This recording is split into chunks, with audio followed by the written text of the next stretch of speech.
अहम खबर आपको बता दें, राजस्थान के मुख्यमंत्री भजनलाल शर्मा के विकासात्मक सुधार लगातार देखने को मिल रहे हैं। राजस्थान को मिला केंद्र से बड़ा वित्तीय सहयोग।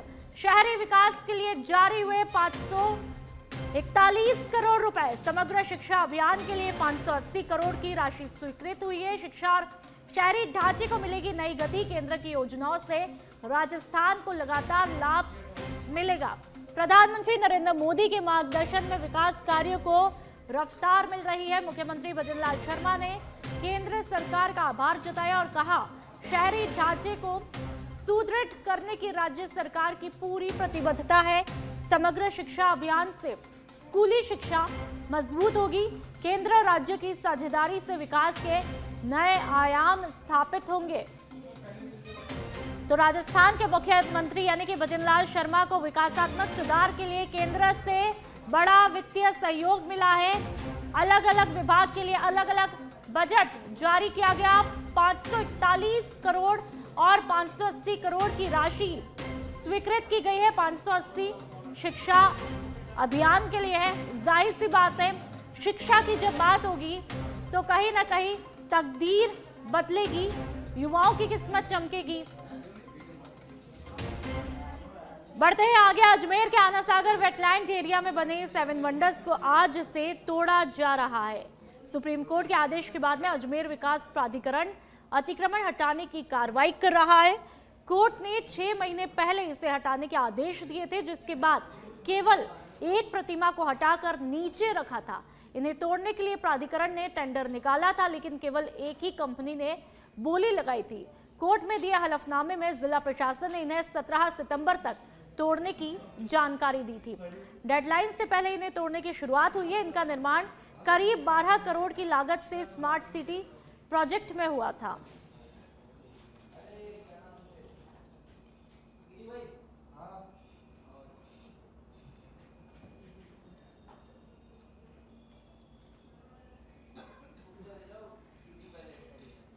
और अब चूरू के रतनगढ़ से खबर, जहां पर 26 दिनों के बाद कब्र से शव निकाला गया। मेडिकल बोर्ड से शव का पोस्टमार्टम करवाया। वार्ड नंबर 21 के रहने वाले महबूब खान की मौत हुई थी। पोस्टमार्टम करवाए बगैर ही दफना दिया था शव को। मृतक के बेटे इमरान ने कोर्ट के द्वारा मुकदमा दर्ज करवाया। ननिहाल पक्ष के 12 लोगों के खिलाफ मामला दर्ज हुआ। मेडिकल टीम और सीआई दिलीप सिंह में पुलिस जाब्ता भी मौजूद रहा है। पुलिस ने मामले की तहकीकात शुरू कर दी है। तो हैरान कर देने वाला मामला है, पोस्टमार्टम के बगैर ही शव को दफना दिया गया था।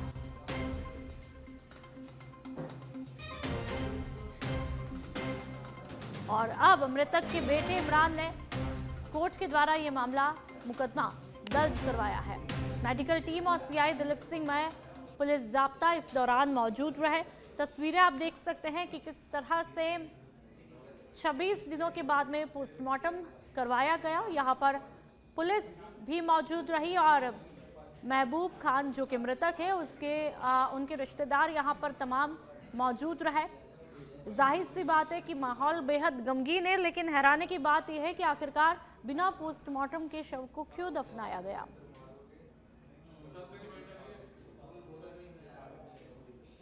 अपने ननिहाल पक्ष पे आरोप लगाते हुए एक जरिए इस तरह से न्यायालय से मुकदमा करवाया है कि उसके ननिहाल पक्ष ने उसके पिता को भूत प्रेत के बहाने, उससे भूत प्रेत निकालने के बहाने जादू टोटके में लेकर उसको यातनाएं देते हुए उसकी मृत्यु कर दी। जो आज 26 दिन बाद प्रशासन द्वारा उसको बॉडी कब्रिस्तान से निकलवाई गई है करने के बाद। और अब बांसवाड़ा से खबर, जहां पर शुद्ध के खिलाफ युद्ध अभियान के तहत खाद्य सुरक्षा विभाग की कार्रवाई से मिठाई कारोबारियों में हड़कंप मचा है। मोहन कॉलोनी स्थित जोधपुर मिष्ठान भंडार पर शिकायत मिलने के बाद खाद्य सुरक्षा अधिकारी उमेश टेलर ने छापा मारा। कार्रवाई के दौरान दुकान से काजू कतली का सैंपल लिया गया और जांच के लिए प्रयोगशाला भिजवाया गया। विभाग को लंबे समय से इस मिष्ठान भंडार के खिलाफ मिलावट की शिकायतें मिल रही थी। अचानक हुई इस कार्रवाई से व्यापारी वर्ग में खलबली मची हुई है। तो बांसवाड़ा में मिलावटखोर पर कहीं ना कहीं कार्रवाई का डंडा चल रहा है, जिसके चलते वहां पर मिलावटखोरों में हड़कंप मच चुका है। शुद्ध के खिलाफ युद्ध अभियान यहां पर चल रहा है।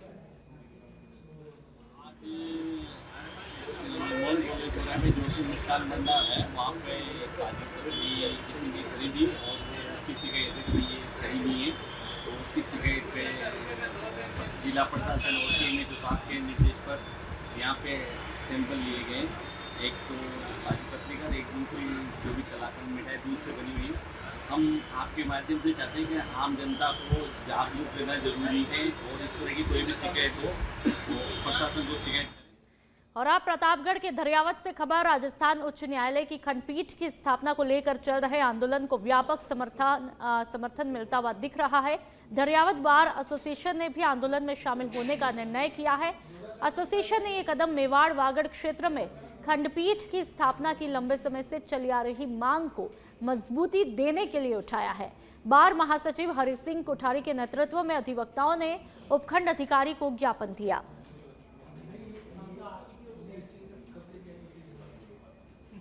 हाईकोर्ट बेंच की स्थापना के लिए संघर्षरत सभी अधिवक्तागण एवं ये आदिवासी बाहुल्य क्षेत्र होने से यहाँ पर हाईकोर्ट बेंच की स्थापना के लिए आज संभाग स्तरीय आह्वान के तहत न्यायालय धरियावत में भी बार एसोसिएशन धरियावत द्वारा न्यायिक कार्य स्थगित रखा व उपखंड अधिकारी को भारत सरकार के नाम ज्ञापन सौंपा। हाईकोर्ट बेंच और अब बात पाली की करते हैं, जहां पर 21 सितंबर को विश्व हिंदू परिषद पाली विभाग की तरफ से हिंदू शंखनाद 2025 का भव्य आयोजन किया जाएगा। अणुव्रत नगर रामलीला मैदान के पास में आयोजित होने वाले इस कार्यक्रम में पाली जिले के करीब 1000 गांवों का प्रतिनिधित्व रहेगा। और इसी को लेकर के सिखवाल भवन कार्यालय में आयोजित प्रेस वार्ता में विश्व हिंदू परिषद के संगठन मंत्री राजेश पटेल ने बताया कि हिंदू शंखनाद एक ऐसा आयोजन है जो कि हिंदू समाज को एक सूत्र में बांधने और जागृति लाने का काम करेगा।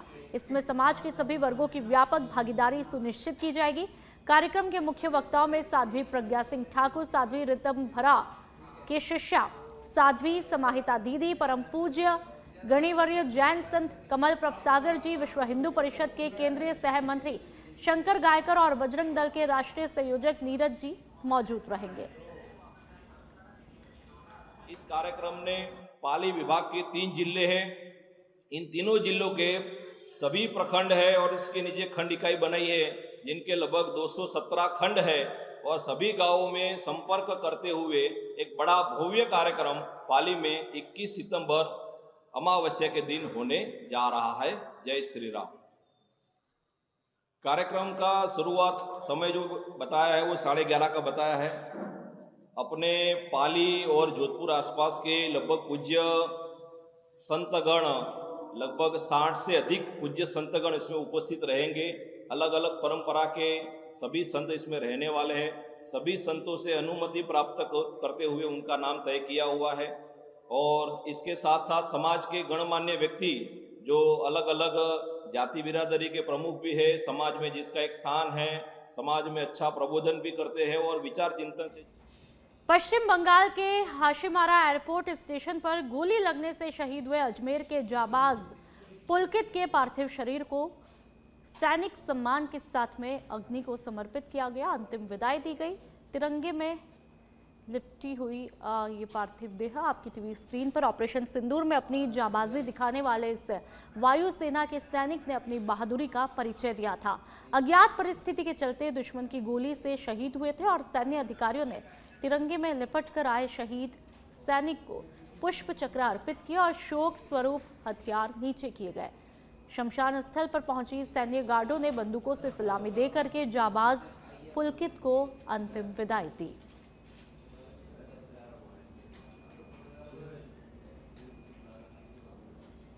और अब बात 12 की करते हैं, जहां पर सीसवाली में पेयजल समस्या को लेकर के महिलाओं द्वारा विरोध प्रदर्शन करते हुए रोड को जाम किया गया, जिसके चलते वाहन चालकों को परेशानियों का सामना करना पड़ा। सीसवाली के भैरवपुरा में पेयजल को लेकर के नदी में होकर बिछाई गई पाइपलाइन एक माह पूर्व आई बाढ़ के चलते क्षतिग्रस्त हुई थी, जिसके कारण ग्रामीणों को काफी परेशानियों का सामना करना पड़ रहा है।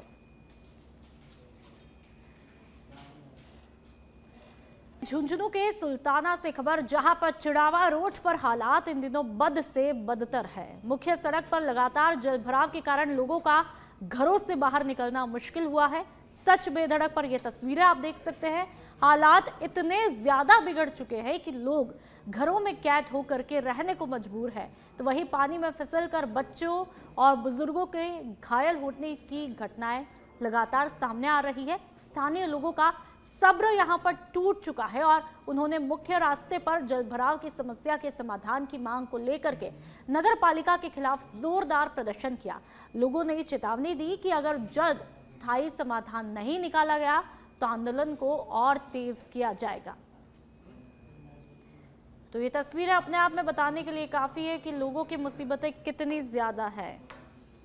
कि नगर पालिका में 4 बरस शिकायत कर दी, कोई नहीं आता है और हमें निकलना भी मुश्किल हो रहा है, मच्छर हो रहे हैं। नगर पालिका से सूचना करने पर बार बार अपील कर दी बात ने कि वह पानी को नहीं निकाल रहा, बच्चा ने बार बार पानी में पड़ रहा है, बस में से उतारा तो भी दिक्कत आ रही है। हनुमानगढ़ के संगरिया में दिन दहाड़ी युवक की गोली मारकर हत्या कर दी गई है। बता दें कि धान मंडी में व्यापारी विकास जैन की दुकान में घुस करके हत्या की गई और हत्या के बाद अपराधी मौके से फरार हुए।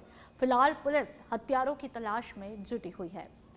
तो हनुमानगढ़ से बेहद चौंका देने वाली खबर, एक जैन व्यापारी की दिन दहाड़े यहां पर हत्या की गई है, गोली मार करके हत्या। और ये तस्वीरें ये बताने के लिए काफ़ी है कि जैसे ही ये वारदात होती है कितना लोगों में हड़कंप मच जाता है, लोगों की भीड़ यहाँ पर जमा हो जाती है। और आप चूरू की बात करेंगे, सालासर से खबर है, जहां पर बॉलीवुड अभिनेता गुलशन पांडे सालासर धाम पहुंचे हैं। इस मौके पर उन्होंने श्री बालाजी की पूजा अर्चना करते हुए खुशहाली की कामना की और मनोकामना का नारियल बांधा। इसके बाद में वहां बालाजी गौशाला संस्थान का भ्रमण किया और गौ माताओं की सेवा करके पुण्य लाभ अर्जित किया। गुलशन पांडे ने गौशाला में हो रही सेवाओं की सराहना करते हुए कहा कि गौ सेवा सबसे बड़ी सेवा है और इससे समाज में सकारात्मक ऊर्जा का प्रसार होता है। सालासर धाम में उनका आगमन स्थानीय श्रद्धालुओं के लिए विशेष आकर्षण का केंद्र है। शायद पूरे संसार में कहीं नहीं हो सकती, क्योंकि यहाँ बहुत सारी गायें हैं और वो ऐसी गायें नहीं है जो दूध देती हों। यहाँ वो गायें हैं जो बीमार हैं, जिनको इनके ओनर्स कहीं भी छोड़ देते हैं रास्ते पे मरने के लिए, कुछ भी खाती पीती कैसे जीती हैं। तो उन सब गायों को यहाँ लेकर आते हैं। इधर 3 एम्बुलेंस है, बहुत बड़ी बड़ी है, टाटा 407 जैसी, जिससे ये घायल पशुओं को दूर दूर से लेके आते हैं। ना सिर्फ गायें, यहाँ पर बहुत सारे पंछी और दूसरे जानवर भी हैं जो जिनको इलाज की ज़रूरत है, उसको यहाँ लाया जाता है। और आप सब जो भी सालासर बालाजी आए हैं दर्शन के लिए, तो मुझे लगता है कि यहाँ राजस्थान का जैसलमेर जिला ज्योतिष महाकुंभ का साक्षी बनेगा, जहां पर 4 से 6 अक्टूबर 2025 तक स्वर्ण नगरी में ज्योतिष महाकुंभ और आध्यात्म सम्मान समारोह 2025 का आयोजन होने जा रहा है, जिसमें देश भर से करीब 150 से भी ज्यादा ज्योतिषाचार्य और आध्यात्मिक विशेषज्ञ शामिल होंगे। जैसलमेर में शुक्रवार को इस कार्यक्रम का पोस्टर विमोचन भी किया गया। आपको बता दें कि कई प्रकांड पंडित और शास्त्री इस कार्यक्रम में हिस्सा लेंगे और इस दौरान पड़ोसी देशों के हालात और वर्तमान हालातों पर देश को लेकर के चर्चा भी की जाएगी। जयपुर की बात कर लेते हैं। डीसीपी वेस्ट के निर्देश पर कार्रवाई हुई है। Mule account and POS SIM अभियान के तहत कार्रवाई को अंजाम दिया गया। 5 म्यूल अकाउंट धारकों को गिरफ्तार किया गया और ये तमाम आरोपी पुलिस के चंगुल में। आरोपी ई मित्र का संचालन कर खाते में डलवाता था ऑनलाइन फ्रॉड की राशि। मुरलीपुरा थानाधिकारी वीरेंद्र कुरेल ने इस कार्रवाई को अंजाम दिया।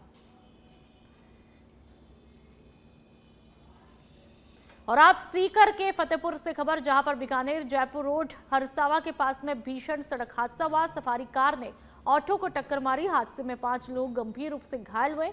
घायलों को एम्बुलेंस की मदद से अस्पताल पहुंचाया गया।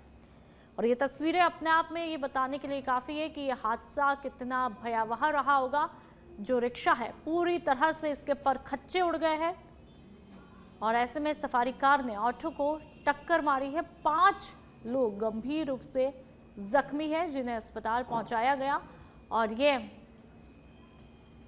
ये कार की तस्वीरें भी आप देख लीजिए, कि कार का आगे का हिस्सा भी आधे से ज्यादा क्षतिग्रस्त हुआ है। तो ये तस्वीरें ये बताने के लिए काफी है कि उस वक्त क्या खौफनाक मंजर रहा होगा उन चश्मदीदों के लिए जिन्होंने ये हादसा अपनी आंखों से देखा।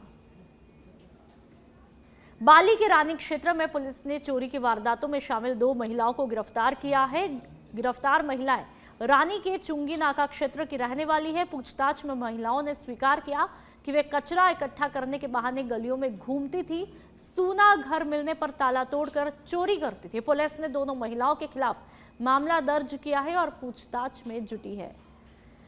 तो ये 2 महिलाएं कचरा बीनने के बहाने घरों में घुसती थी और चोरी की वारदात को अंजाम देती थी और अब फिलहाल ये दोनों महिलाएं पुलिस के हत्थे चढ़ चुकी है। शर्मनाक ये घटना है जहां पर महिलाएं कचरा बीनने के बहाने घरों में घुस करके लोगों के सामानों पर हाथ साफ कर लेती थी। जयपुर यानी कि राजधानी की बात करते हैं। डीसीपी क्राइम के निर्देश पर वाहन चोरों पर कार्रवाई हुई है। सीआईयू टीम ने सदर थाना इलाके में शातिर वाहन चोर को गिरफ्तार किया है। गिरफ्तार आरोपी के कब्जे से एक चोरी की मोटरसाइकिल बरामद की गई है। ये बदमाश आपकी टीवी स्क्रीन पर आप देख लीजिए। 27 अगस्त को परिवादी ओम प्रकाश खींची ने इस पूरे मामले की रिपोर्ट दर्ज करवाई थी और इस बदमाश ने कई बाइकें चुराई है और ये बाइक फिलहाल आप देख सकते हैं। शातिर वाहन चोर को गिरफ्तार यहां पर कर लिया गया है। देखिए चेहरा कितना मासूम दिख रहा है, लेकिन इस मासूम चेहरे के पीछे इरादे बिल्कुल भी अच्छे नहीं थे।